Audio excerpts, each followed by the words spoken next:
Bienvenue sur Conscience et dans les chroniques de Charlène Dossé. Aujourd'hui, nous allons aborder les sujets sur le repos, la chaleur, le soutien et les soins holistiques. Bonjour Charlène, comment vas-tu? Bonjour, ça va, merci. Alors, première question, pourquoi le repos et la chaleur sont-ils des besoins fondamentaux pour la mère après l'accouchement? Pour moi, déjà, tout le côté chaleur, sécurité, tout ça, c'est déjà en fait des besoins qui vont être présents pendant la naissance.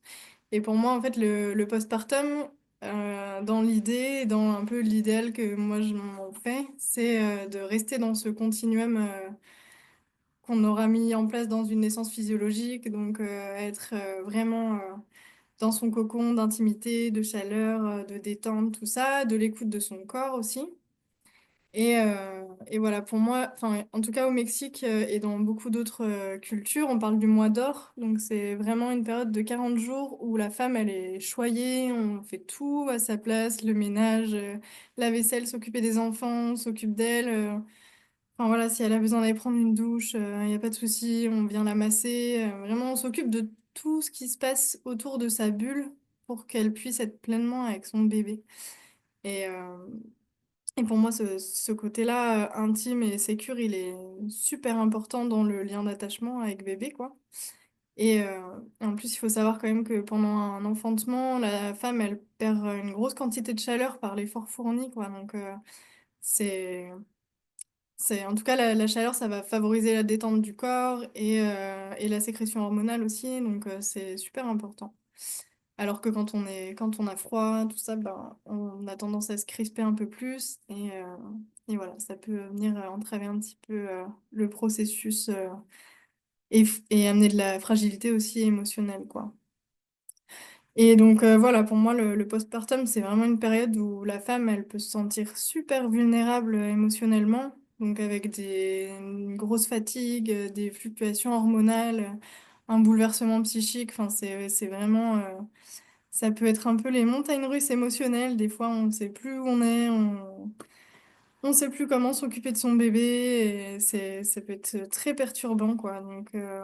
Donc c'est des moments qui sont ou pour moi, c'est vraiment très très important d'être une présence rassurante pour la femme quand on est dans l'environnement d'une femme qui vient d'avoir un bébé, quoi. D'avoir un espace d'accueil, d'écoute, de proximité pour pouvoir ramener justement cette sensation de sécurité. Comment le soutien émotionnel et physique à la mère influence-t-il directement le bien-être du bébé? Ben, pour moi, après la naissance, en fait, la mère, elle sécrète des hormones essentielles comme l'ocytocine, qui est l'hormone de l'amour et du lien, la prolactine, par exemple, qui va soutenir la lactation. Et donc voilà, la sécurité, le calme et le soutien, ça renforce la sécrétion de ces hormones et ça vient favoriser un allaitement efficace, ça vient favoriser un attachement sécurisant et la régulation aussi émotionnelle du bébé parce que la maman et le bébé, bah, elles sont vraiment en lien et que voilà, les deux communiquent, pas forcément de manière verbale, mais en tout cas, il y a plein de choses qui se passent dans le lien entre la mère et son bébé et souvent...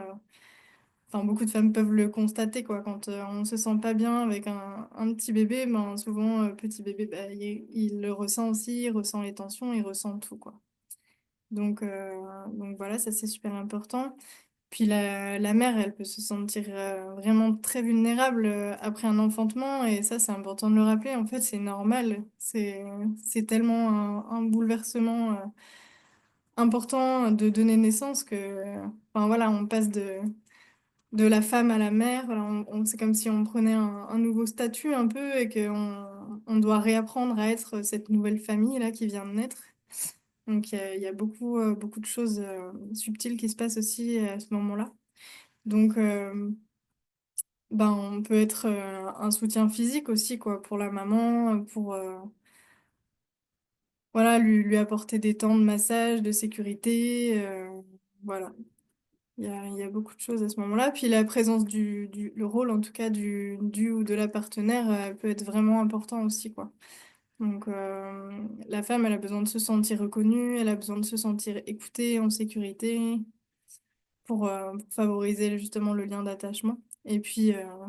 Et puis même pour le ou la partenaire, quoi, pour pouvoir se sentir impliqué et pleinement dans ce rôle-là. Moi, je pense que c'est quand même important de mettre bien l'accent sur la mère à ce moment-là, qui va être un peu le récepteur, quoi, de tout ça. Pour moi, si la femme, après avoir enfanté, elle se sent bien, ça participe au fait que toute la famille se sente bien.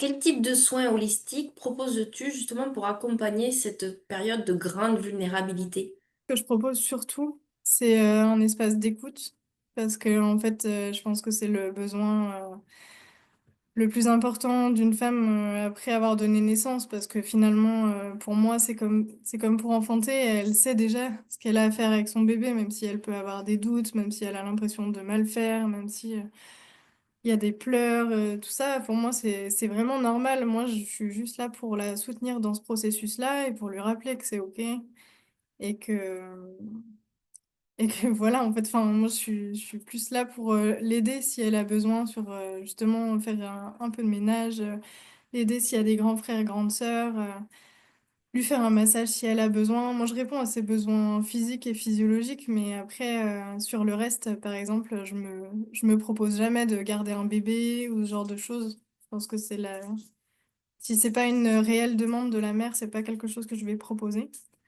Donc, c'est surtout un moment où on parle beaucoup et où on peut aussi revenir des fois sur l'enfantement, s'il y a eu des petites choses qui se sont passées où elle s'est pas sentie respectée, ou voilà, si ça s'est pas passé comme prévu. Et même si ça s'est passé comme prévu, il peut y avoir des choses qui remontent aussi et c'est normal. Donc, moi, je suis là pour écouter, pour soutenir et voilà. Et après, ben, je peux aussi lui proposer un serrage du bassin avec le rebosso, par exemple, qui va aider l'utérus à se remettre comme il faut, à reprendre sa taille initiale, tout ça, puis à fermer un peu le canal de naissance. Quand les saignements s'arrêtent, je peux proposer le soin rituel rebosso qui du coup est plus long, ça dure 4 heures. Et là, ça peut être vraiment adapté au rythme de la mère et du bébé. Et après, voilà, dans le postpartum, il y a aussi le Yoni Steam ou le bain de vapeur périnéal qui peut être proposé si les conditions le permettent. Et puis après, bah, moi, je m'adapte beaucoup aux besoins, quoi. Donc, c'est assez variable d'une personne à l'autre. Est-ce que tu peux nous expliquer ce que c'est et comment ça se passe le bain de vapeur périnéale? C'est comme un peu préparer une infusion de plantes. Donc, on va choisir des plantes en fonction de leurs propriétés pour les choses qu'on va avoir envie d'aller travailler. On va mettre ça dans de l'eau et en fait, on va venir s'asseoir avec un tissu autour de la taille. On vient s'asseoir au-dessus du récipient.